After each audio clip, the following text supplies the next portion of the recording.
Good morning students.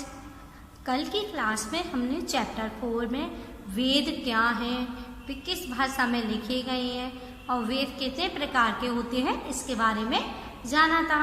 आज की class में हम जानेंगे कि इतिहासकार वेदों का अध्ययन कैसे करते थे, है ना। तो देखिए इसमें सबसे पहले क्या दिया गया है, इतिहासकार ऋग्वेद का अध्ययन कैसे करते हैं। तो देखिए इतिहासकार पुरातत्ववेत्ताओं की तरह ही अतीत के बारे में जानकारी इकट्ठी करते हैं।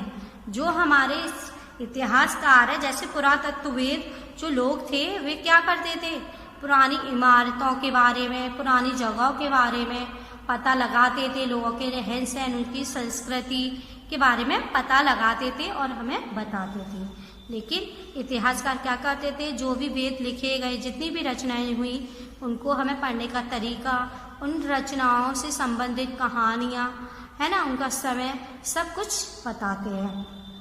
लेकिन भौतिक अवशेषों के अलावा वे लिखित स्रोतों का भी उपयोग करते हैं। वे भौतिक अवशेष मतलब जो जिससे हम छू सकते हैं, देख सकते हैं, उनके अलावा वे उनके लिखित स्रोतों का भी उपयोग करते हैं। मतलब जो लिखे गए उनका भी प्रयोग वो करते हैं। चलो देखते हैं कि वे ऋग्वेद का अध्ययन कैसे करती हैं। तो अब हम इसमें पढ़ेंगे कि वे इतिहासकार ऋग्वेद को कैसे पढ़ते हैं। ऋग्वेद के कुछ सूक्त वार्तालाप के रूप में हैं।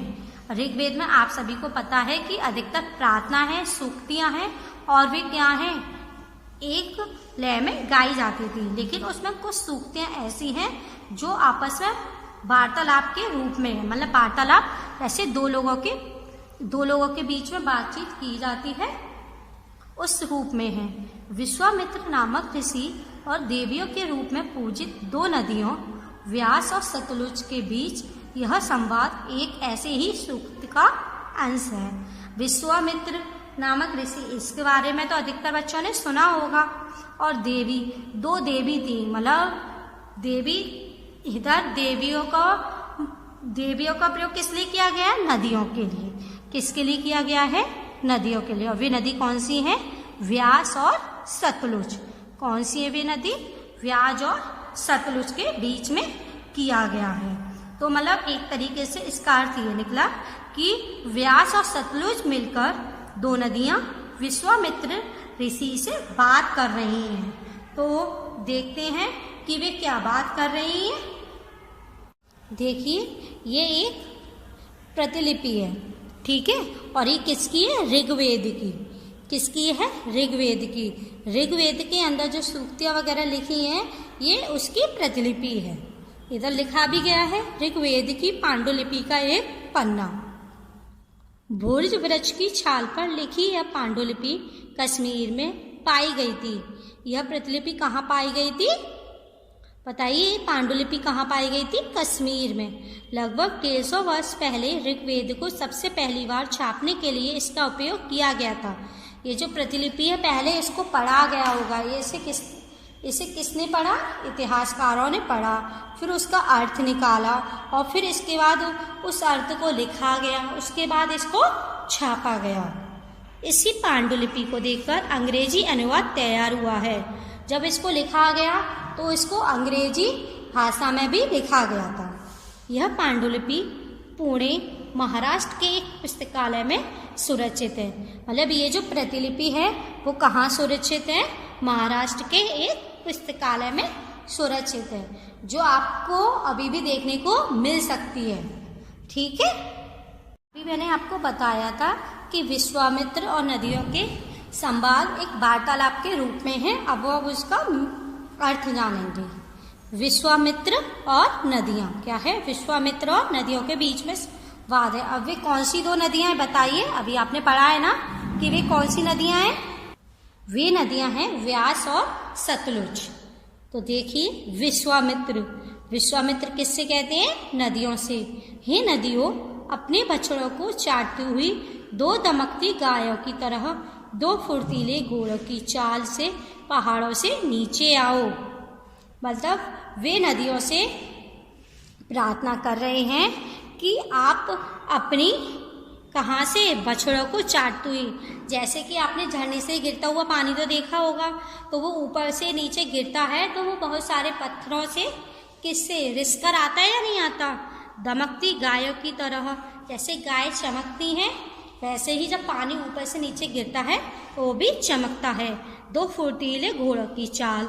और अपने घोड़े दौड़ते हुए भी तो देखें, जब पानी ऊपर से नीचे गिरता है तो एकदम कैसे तेज गति से आता है। बोल रहे हैं पहाड़ों से नीचे आओ।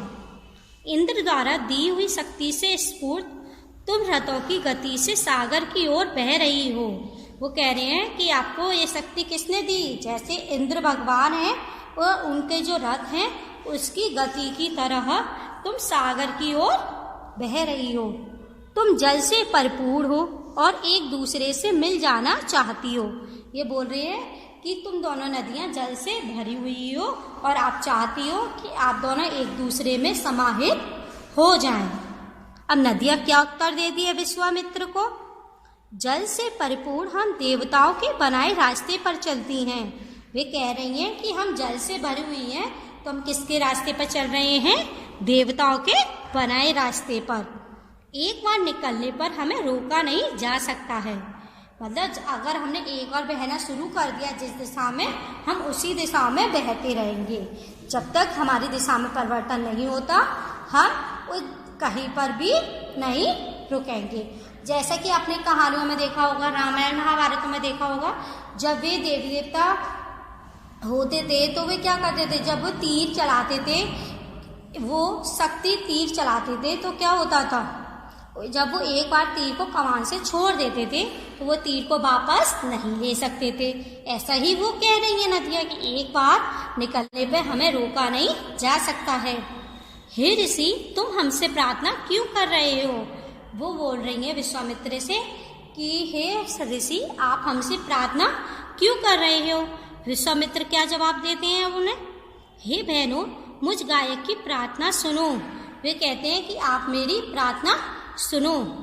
मैं रथों और गाड़ियों सहित बहुत दूर से आया हूँ। मैं अपने रथ और बहुत सारे लोग भी आए थे उनके साथ मैं बहुत दूर से आया हूँ।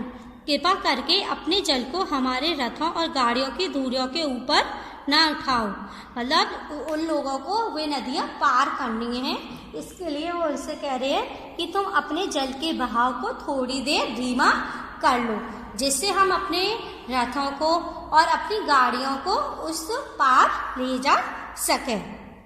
नदियाँ, हम तुम्हारी प्रार्थना सुनेंगे जिससे तुम अब सब सुरक्षित उस पार जा सको। नदियाँ कहती हैं अब हम तुम्हारी प्रार्थना सुनेंगे जिससे तुम सभी लोग कहाँ जा सको? नदी के पार जा सको। इतिहासकार यह बताते हैं कि यह प्रार्थना उस क्षेत्र में रची गई होगी जहाँ ये नदियाँ बहती हैं। अब इतिहासकार ने अनुमान लगाया कि ये प्रार्थना किस क्षेत्र में रची गई होगी, किस लिखी गई होगी जहाँ पर ये नदियाँ बह रही हैं। वे यह भी सुझाते हैं कि जिस समाज में ऋषि रहते थे वहाँ घोड़ों और गायों को बहुत महत्व दिया जाता था। ये सभी को पता है कि पहले प्राचीन समय में लोग घोड़े से रथ बनाते थे और गायों की पूजा करते थे, जो हम अभी भी करते हैं। इसलिए नदियों की तुलना घोड़ों और गायों से की गई है। तो उन्होंने नदियों की तुलना किससे की है? घोड़ों और गायों से। अब बताइए, इसमें ऋग्वेद की प्रार्थनाओं में अन्य दूसरी नदियाँ खासकर सरस्वती, सिंधु और उसकी सहायक नदियों का भी जिक्र है। मतलब ऋग्वेद में ये तो एक छोटा सा अंश है। इसमें ऋग्वेद की जो प्रार्थना है उन और प्रार्थना है जिनको अभी हमने पढ़ा नहीं है, जिसके बारे में हम जानते नहीं हैं, उनमें भी सरस्वती नदी, सिंधु और उसकी जो सहायक नदियाँ हैं उन सभी की बातों का जिक्र है। गंगा और यमुना का उल्लेख सिर्फ एक बार हुआ है।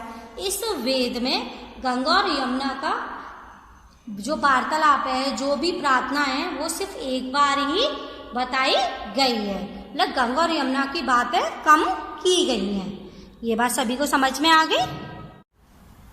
मवेशी, घोड़े और रथ। अभी हमने विश्वामित्र और नदियों के संवाद के बारे में जाना था। अब हम मवेशी, घोड़े और रथ के बारे में जानेंगे। ऋग्वेद में मवेशियों बच्चों खासकर पुत्रों और घोड़ों की प्राप्ति के लिए अनेक प्रार्थना है। मतलब ऋग्वेद में जो नदियाँ थी उनके साथ साथ मतलब मवेशी जैसे गाय वगैरह उनके बारे में, खासकर पुत्र मतलब पुत्र प्राप्ति के लिए, घोड़े प्राप्ति के लिए अनेक प्रार्थनाएं भी हैं। घोड़ों को लड़ाई में रथ खींचने के काम में लाया जाता था। इन लड़ाइयों में मवेशी जीतकर लाए जाते थे। ठीक है, मतलब जैसे कि जब किसी भी के बीच में युद्ध होता था तो युद्ध में रथ को खींचने के लिए हम किसका प्रयोग करते थे? घोड़ों का। और जब भी जो व्यक्ति युद्ध जीता था वो जीतने के रूप में क्या लाता था? मवेशी। क्या लाता था? मवेशी। लड़ाइयाँ वैसे जमीन के लिए भी लड़ी जाती थी जहाँ अच्छे चारागाह हों। मतलब कुछ लड़ाइयाँ ऐसी होती थी जिसमें हम जमीन को जीत कर लाते थे। अब उस जमीन पर जितने भी चारागाह आते थे गाय भैंस चराने के लिए, भेड़ बकरी वगैरह, तो वे उनको भी जीत लेते थे। जहाँ पर जो जैसी जल्दी तैयार हो जाने वाली फसलों को उपजाया जा सकता हो, और वहाँ पर मतलब जो जमीन होती थी वो अच्छी जमीन होती थी जिस पर जौ, क्या है, जौ जैसी फसल को आसानी से उपजाया जा सकता हो। कुछ लड़ाइयाँ पानी के स्रोतों और लोगों को बंदी बनाने के लिए भी लड़ी जाती थी। मतलब प्राचीन काल में जो लड़ाइयाँ लड़ी जाती थी उनका कुछ ना कुछ प्रयोग होता था कि कभी किसी के लिए लड़ाई हो रही है तो अगर उसमें से जो व्यक्ति जीता था तो वो अपनी मर्जी के अनुसार कुछ भी ले सकता था। वो अधिकतर वह चीज लेते थे जिसमें उनका फायदा होता था। ये बात सभी को समझ में आ गई? युद्ध में जीते गए धन का कुछ भाग सरदार रख लेते थे। मतलब जितना भी आपने जीता उसका अधिकतर भाग मतलब उसका कुछ हिस्सा कौन रख लेते थे? सरदार रख लेते थे, तथा कुछ हिस्सा पुरोहित को दिया जाता था और कुछ हिस्सा पुरोहित मतलब पंडित को दिया जाता था।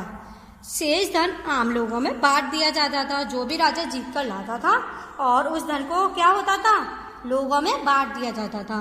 कुछ धन यज्ञ करने के लिए भी प्रयुक्त होता था। जब यज्ञ किया जाता था तो यज्ञ की सामग्री और जो पुरोहित यज्ञ वगैरह कराते थे उनको भी दक्षिणा के रूप में कुछ ना कुछ दिया जाता होगा, तो वो लोग क्या करते थे? यज्ञ को कराने के लिए भी थोड़ा बहुत धन का प्रयोग करते थे। यज्ञ की आग में आहुति दी जाती थी। ये आहुतियाँ देवी देवताओं को दी जाती थी, ये तो सभी जानते हैं। घी, अनाज और कभी कभी जानवरों की भी आहुति दी जाती थी। कुछ बड़ा प्राप्त करने के लिए ये लोग घी, अनाज और कभी कभी जानवरों की भी आहुति दे देते थे।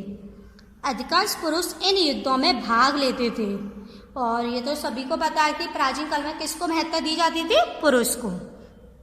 तो युद्धों में भी अधिकतर भाग कौन लेता था? पुरुष। कोई स्थायी सेना नहीं होती थी, लेकिन लोग सभाओं में मिलते जुलते थे। मतलब इनकी कोई सेना नहीं होती थी। मतलब ये नहीं है कि पर्टिकुलर इसी पर्सन को हम युद्ध में ले जाना है।